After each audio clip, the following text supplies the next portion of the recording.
Kaboom Army Interface Add-on. Und damit zurück aus der Sommerpause. Es hat sich das ein oder andere bei mir getan tatsächlich. Wenig auf dem Kanal, dafür sehr viel im Background, wie ihr sehen könnt.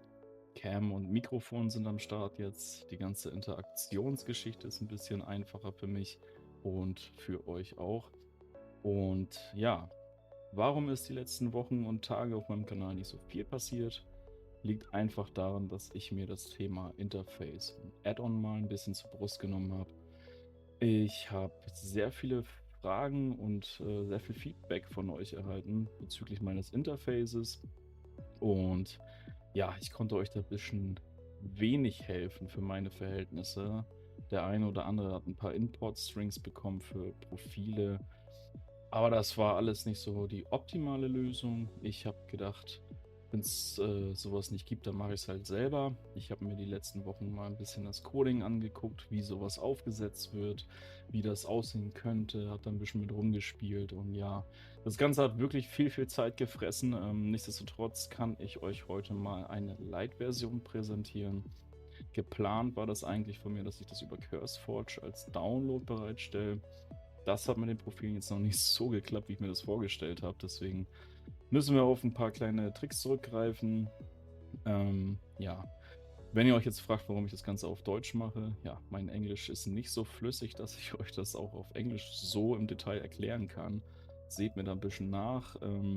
Untertitel ist natürlich auch wieder mit drin. Ansonsten würde ich euch mal zeigen, was ich so getrieben habe. Und, dafür gehen wir auch gleich mal ins Spiel rein. Ich habe das Ganze hier unten schon mal offen. Und zwar gucken wir uns mal die Add-ons an, was denn da alles mit drin ist. Und zwar, wir haben hier eine ganze Reihe an Add-ons, die ich für mich fürs PvP und auch für PvE nutze, die ich als essentiell empfinde und die einem wirklich viel im Spiel, unter die Arme greifen. Was das einzelne Tool macht, würde ich jetzt nicht in Summe erzählen. Ich habe keine Lust, dass es so ein endlos langes Video wird, sondern einfach nur mal auf die wesentlichen Details einzugehen. Das ist, quasi ein Add-on, was die Cooldown Reduction zeigt. Ihr habt, verschiedene Möglichkeiten, euer Interface aufzustellen mit Big Debuffs. Ihr habt vergrößerte Effekte im Spiel, die Übersicht quasi ein bisschen unterstützen. Das ganze Details ist dabei, wo ihr den Schaden und die Heilung ein bisschen einsehen könnt von euch oder anderen. Gladius ist mit drin als Gladius X. Ich nutze das Programm, lieber als Gladius, dadurch, dass man die Möglichkeit hat, das eine oder andere noch mal 'n bisschen separat einzustellen. Ob es jetzt, die Cooldowns von den Gegnern sind oder bestimmte Abklingzeiten. Das Tool bietet noch mal 'n bisschen mehr als das Gladius, habe ich das Gefühl, und auch dafür liefert mein Add-on Profile. Ich bin 'n bisschen heiser, sorry. Äh, Nameplates SCT ist mit drin. Da haben viele gefragt, wie die Schadenszahlen und, die Names quasi so geil aussehen. Das ist von diesem Add-on quasi. Und ja, die ganze Omnibar, Omni-CC-Geschichte ist mit drin. Ich habe nichtsdestotrotz alle meine Weak-Auren mit eingebaut, so dass ihr für jede Klasse, für jeden One-Shot, die in meinen Videos oder die in meinen Videos gezeigt wurden, die sind alle mit drin. Plus noch ein paar Extras, die kann ich euch auch gleich noch mal zeigen. Und ja, mein Add-on quasi ist da auch mit drin, was das Ganze quasi als, Knoten verbindet. So, genug gequatscht, wir gucken uns das mal live an. Ja, das Ganze jetzt im Fenstermodus, kann sein, dass da die Abstände ein bisschen, ja, nicht so passen, wie sie eigentlich im Vollbildmodus sind, aber das soll uns jetzt nicht stören. Ähm, Wenn ihr das Ganze das erste Mal startet, dann sieht das quasi hier so aus.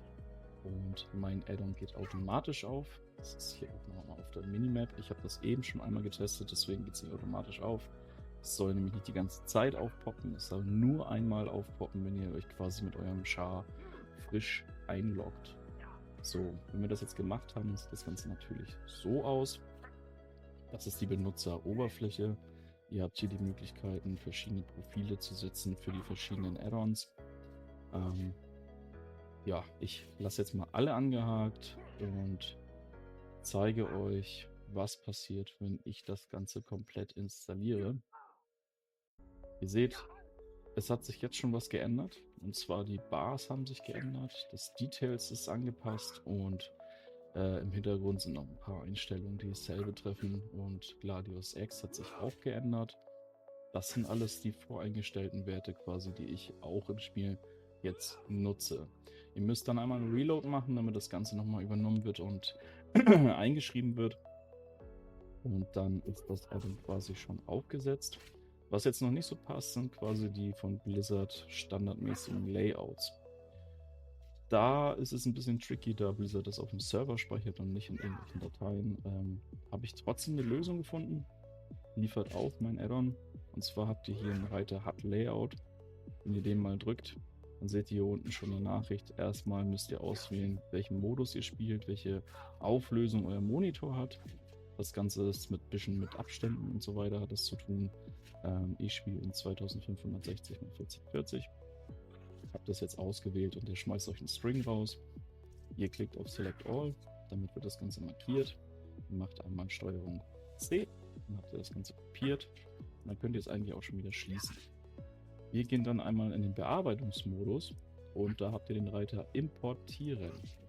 Wenn ihr da reinklickt, dann möchte er von euch einen Import-Text. Den haben wir gerade kopiert und den fügen wir mit strgv ein. So sieht es dann aus.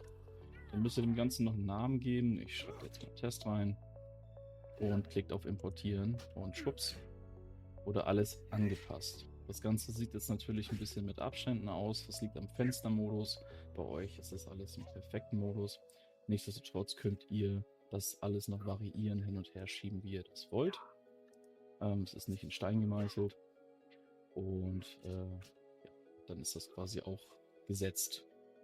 Wenn ihr das alles installiert habt, habt ihr zum Beispiel auch die Möglichkeit, die Weak-Augen anzupassen. Ich nutze für meine Castbar quasi eine eigene. Die sieht so aus. Ihr könnt die von Blizzard nehmen, das ist euch überlassen. Oder ihr nehmt die aus meinem Weak Aura Profil. In meinem Weak Aura Profil sind, wie gesagt, für jede Klasse alle möglichen Weak Auren implementiert. Alles, was ihr für einen One-Shot braucht, plus noch ein bisschen extra. Useful Stuff zum Beispiel, da ist Healer CC mit drin, da seht ihr im PvP, wenn euer Heiler im CC ist, im Sheep, im Cyclone, in was auch immer, wird aufgeblendet, ist ein bisschen übersichtlicher, ihr wisst Bescheid, Achtung, ihr müsst euch ein bisschen um euch selber kümmern. Die Castbar ist hier mit drin, ihr könnt das Ganze natürlich auch verschieben, irgendwo hinziehen, wo ihr das möchtet, wie euch das gefällt, das ist euch selbst überlassen. Time in Queue ist auch nochmal ganz witzig. Da könnt ihr sehen, wie lange ihr jetzt schon in der Warteschlange hockt. Für den einen oder anderen. Das ist ziemlich frustrierend. Ihr seht nochmal genau, wie frustrierend das ist. Ansonsten fehlt euch da nichts. Wenn ihr das durchgespielt habt, dann ist es eigentlich auch schon fertig. Ihr seht, es ist clean, es ist aufgeräumt. Und zusätzlich ist halt auch alles andere quasi für den Gegner gesetzt, was ihr so geil findet. Der Schaden kommt, zum Beispiel die Schadenszahlen, die sind damit gesetzt, das sieht so aus wie bei mir. Und ja, die ganzen Debuffs, wie lange das Ganze noch ab ist und ein möglichen Krams wird von dem Profil gesetzt. Ja, ich hoffe, damit konnte ich euch ein Stück weiterhelfen.